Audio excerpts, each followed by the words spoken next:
Hi அஸ்ஸலாமு அலைக்கும் பேபிஸில் இன்றைக்கி நீங்கள் பார்க்க போகிறது சண்டே எடுக்கப்பட்ட ஒரு மினி vlog. இன்றைக்கி ரிலாக்ஸாக எழுந்திரிச்சு டியூட்டிக்கு போனால் போதும். ஏன்னா 9 மணிக்கு தான் டியூட்டி. அப்படியே கிளம்பி டியூட்டிக்கும் போயாச்சு. இன்றைக்கி பிரேக்ஃபாஸ்ட்டுக்கு என்ன வந்துச்சுனாக்கா மசால் தோசை தான் வந்துச்சு. அதை சாப்பிட்டுட்டு அப்படியே வேலையை ஆரம்பிச்சாச்சு. இன்றைக்கி பெருசாக பிஸி இருக்காது, அப்படியே நார்மலாக தான் போவோம். அப்படியே போயிட்டு இருக்கும்போது மணி 1 ஆயிடுச்சு. ஸோ இன்றைக்கி ஆஃப் டே டியூட்டி இருந்ததுனால ரூமுக்கு வந்தாச்சு.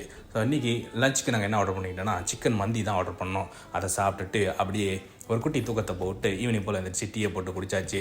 ஸோ இன்றைக்கி நான் டின்னருக்கு என்ன வச்சுக்கிட்டேன்னா முட்டை இருந்துச்சு. அதை பொடி மாஸ் மாதிரி செஞ்சுக்கிட்டு குப்பூசா வாங்கி சிறப்பாக டின்னரை முடிச்சாச்சு. நாளைக்குள்ள லஞ்சுக்கு நான் எதுவும் ப்ரிப்பேர் பண்ணல இன்றைக்கி. ஏன்னா நாளைக்கு என்னோட நண்பர் ஒருத்தர் சொன்னார் எங்கள் ஏரியாவில் உள்ள கடையில் இலையில சாப்பாடு போடுறதாக. சரி அங்கே போய் ட்ரை பண்ணி பார்க்கலாம் அப்படின்னு சொல்லிட்டு. ஸோ என்னோட டே இன்றைக்கி இப்படி தான் போச்சு. நம்ம சேனலை நீங்கள் புதுசாக பார்க்கறதா இருந்தால் சப்ஸ்கிரைப் பண்ணுங்க, லைக் பண்ணுங்கள், கமெண்ட் பண்ணுங்கள், உங்கள் ஃபேமிலி அண்ட் ஃப்ரெண்ட்ஸ்க்கு ஷேர் பண்ணி விடுங்க. இணைய வழியாக இணைந்திருப்போம். நன்றி.